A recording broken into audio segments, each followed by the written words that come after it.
Hey guys, what is up? Welcome back to the 5th round. Now, this weekend's card is the biggest of the year so far, UFC 235. We've got Jon Jones, we've got Tyron Woodley, Kamaru Usman, Anthony Smith, Ben Askren makes his debut, and of course the return of Robbie Lawler. And that's just to mention a few names that are on the card this weekend in Las Vegas. Now, it's been a couple of weeks since I last uploaded, I do apologise, and it just happens to be that when I do come around to making this video, I've got a cold. So, brilliant one there from me.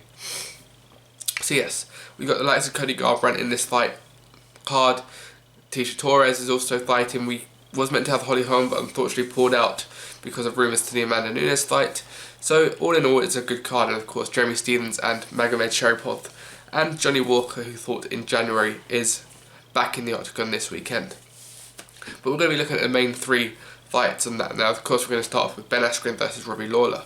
Now, Robbie Lawler is returning from a 15-month absence after last competing against Rafael dos Anjos and getting the defeat in that fight. Now, he is currently ranked 6th in the welterweight division and has got a record of 28 wins and 12 losses. He has got incredible striking and some decent wrestling. He also has a 69% takedown defense, which, coming up against Ben Askren, who's a wrestler, could be coming very handy. Now, moving on to Ben Askren, he's making his debut inside the UFC. First fight, he's 18-0 in terms of his record.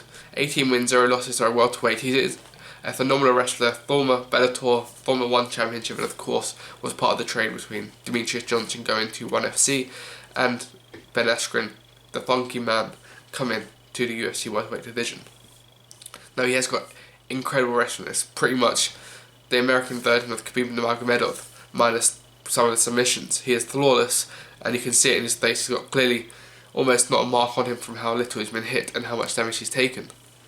So it's exciting to see. It's exciting for both UFC and people from outside the UFC, like Bellator, like the One FC, because if Ben Askren comes in, gets a victory inside a minute, it makes him look great. If he loses inside a minute, it looks very poor for the rest of the MMA world outside the UFC, which is more or less the flagship for MMA at this moment. I would like to see Ben Askren win. He's done very well on social media, calling out pretty much every welterweight there is. The likes of Darren Till.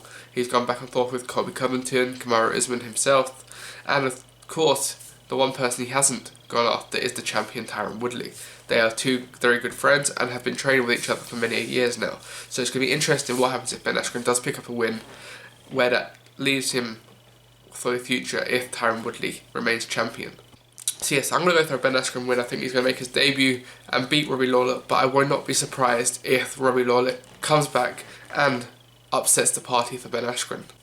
Now, moving on to the co-main event, we have got Kamaru Usman challenging Tyron Woodley. Tyron Woodley is on his 5th title defence already and is already probably one of the greatest welterweights, minus probably just GSP now, who did sadly retire last week. So yes, Kamaru Usman could potentially be the first Nigerian to become a UFC champion, and he has done very well inside the UFC. He is unbeaten inside the UFC with 9 wins, but he's only got 1 knockout victories, which means the other 8 have gone the distance, which if he's going to get a result tomorrow, a 5-round fight could be good for him. He did recently fight Rafael dos Anjos, and that was a 5-round fight too. Now, Tyron Woodley's last fight was of course in September at UFC 218, and it was against, of course, Darren Till, the Brit. And he did get a round 2 submission. It was quite an easy fight for him. Darren Till did take the title fight a bit too early. He didn't prepare mentally for it. And Tyron Woodley, the veteran he is, obviously he's been on that main stage for a while now, coming up like against Wonderboy Thompson. He fought twice, and of course Damian Maia, he fought previously, and of course the other fighter on this card, Robbie Lawler, who he took the championship from. So I'm going to go for a Tyron Woodley victory here. I think he's got a little bit too much for Kamaru Usman in terms of power and his explosiveness that he has inside the octagon. And he has more knockouts than Usman does in the UFC welterweight division. So I'm going to go for a Tyron Woodley victory in probably round 3. I think it's going to be a knockout TKO. But again, 8 out of 9 fights for Usman have gone to decision, so I wouldn't be surprised that this one goes all the way as well. Now, moving on to the main event, Jon Jones returns to Vegas, of course, after the controversy that we had in December at 232, where he fought Gustafsson and reclaimed and retained the UFC light heavyweight division title. He is coming up back in March after what is pretty quick turnaround for him. Of course, he didn't get injured in that fight, so he could make that return, and it's all been good for him really in the build up to this fight. Of course, there was a lot of watching on USADA if he would test pot clean or not this week, and what would that mean for him. Of course, we would knowing that he would fight this weekend, dependent on what, or irresponsive of what would happen this week with drug testing and etc. Now he is coming up probably against one of the biggest underdogs he's faced in Anthony Smith, who did move up from middleweight division just a few fights ago. He's actually only had 3 fights inside the light heavyweight division before his title challenge this weekend. Now wins have come against Shogun Rua, Rashad Evans and Volkan Ozdemir, who recently fought and challenged for the title against DC when he was champion last year. So he has defeated some big names, and he has got 2 performances of the night from those 3 fights. So he's pretty much worked his way up the ladder. And his last defeat was in fact Thiago Santos at the middleweight division, and both have sort of stormed into this 205-pound division and actually wiped the floor with everyone in there. And Thiago Santos looks like the challenger for one of these 2 fighters, depending on who gets a victory. Now, of course, Jon Jones is the favourite with his jiu-jitsu. He's had half the amount of fights that Anthony Smith has had, which is quite surprising considering how many title fights Jon Jones had compared to Smith's career, who's on 31 wins and 13 losses.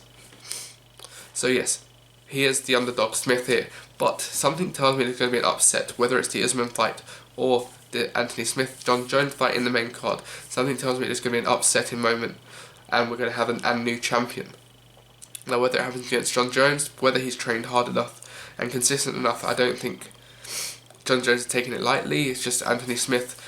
It could be one of those moments like Henderson, Bisping, or GSP Matt Serra, of course. So, based on my decision, I'm probably going to go for Jon Jones to retain the title, but again, Anthony Smith could get a victory here, and if that does happen, then it shakes up the light heavyweight division, and I will go out on a limb and say that this could be, is most likely Jon Jones' last fight in the light heavyweight division, after probably looking like he wants to go up to heavyweight for DC, Brock Lesnar, maybe Francis Ngannou and Stipe potentially on his radar. So, win or lose, this will probably be the last time we see Jon Jones in the light heavyweight division. So yes, let me know what you think. Is Jon Jones going to retain the championship? Is Tyron going to retain the championship? Ben Askren's debut is going to be successful for him, and the likes of Cody Garbrandt, Jeremy Stephens and Sabine Magomed Sharipov. So yes, drop a like, comment, subscribe, and I'll see you on Cage Chat.